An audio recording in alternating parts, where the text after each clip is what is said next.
আলহামদুলিল্লাহ, ভালোই সাড়া পাচ্ছি। সবচেয়ে বড় যে ব্যাপারটা সেটা হচ্ছে অনেক হিন্দু শিক্ষার্থীকেও দেখলাম যে কোরআন শরীফ নিতে, যেটা আমাদের জন্য খুবই প্রাউড একটা মোমেন্ট। আমরা আসলেই খুব খুশি হচ্ছে এই ব্যাপারটা, আর সবাই নিচ্ছে আলহামদুলিল্লাহ। আচ্ছা, সাংবাদিকরা যদি নেয় তাহলে কি করতে হবে? সাংবাদিকরা যদি নেয় তাহলে ওই যে শিক্ষামন্ত্রীর মতো বলবো আর কি, পড়ো তো পড়তে হবে। দর্শক, আর এখানে কোরআন শরীফ দেওয়া হচ্ছে। আমি একটু কোরআন শরীফ যে ভাইয়ের সামনে রয়েছে তার সাথে একটু কথা বলি। আসসালামু আলাইকুম। ওয়ালাইকুম আসসালাম রহমতুল্লাহ। কোরআন শরীফ কিভাবে দিচ্ছেন? কোরআন শরীফ গুলো মূলত ফ্রি, সম্পূর্ণ ফ্রিতেই শিক্ষার্থীদেরকে দেওয়া হচ্ছে আর কি। শুধু কি স্টুডেন্টদের জন্য না সাংবাদিকদের জন্য?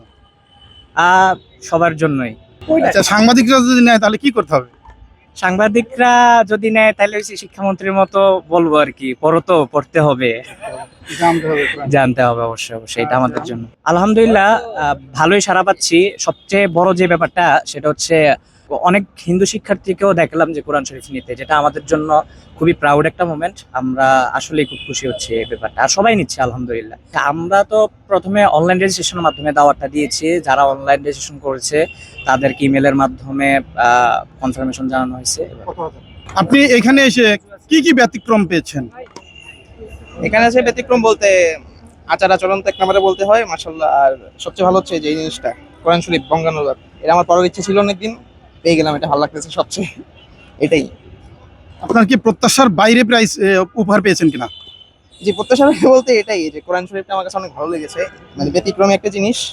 এটা আমার অনেকদিন ইচ্ছা ছিল, ইচ্ছাটা পূরণ হয়েছে, এটাই। দর্শক, আপনারা দেখতে পাচ্ছেন বাংলাদেশ ইসলামী ছাত্র শিবির টিএসসির মাঠটাকে কত চমৎকার ভাবে সাজিয়েছে আপনারা দেখতে পাচ্ছেন। এখানে আমরা পেয়েছি টেবিলে বই নিয়ে আছে এবং টেবিলে কোরআন শরীফ নিয়ে আছে। যার ইচ্ছা সে এখান থেকে কোরআন শরীফ নিতে পারে। দর্শক, আমরা দেখলাম, আমি একটু ঘুরে ঘুরে দেখাবো যে আসলে বাংলাদেশ ইসলামী ছাত্র শিবির কীভাবে মাঠটা সাজিয়েছে। আপনারা দেখতে থাকুন দর্শক।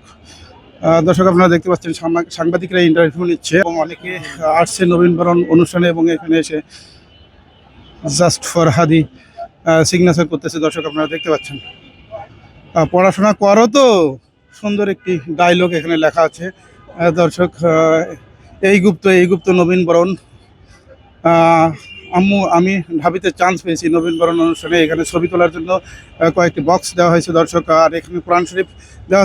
দর্শক, আপনারা দেখতে পাচ্ছেন যে ফ্রেমে বন্দি আম্মু আমি ঢাবিতে চান্স পেয়েছি, কিন্তু হাসি নেই মুখে। ঢাবিতে চান্স পাওয়ার পরেও দর্শক আপনারা দেখতে পাচ্ছেন হাসি নেই। কই এই দুটো দেন, যেহেতু চান্স পাইছেন। হ্যাঁ, এবার হয়েছে, কত সুন্দর হয়েছে।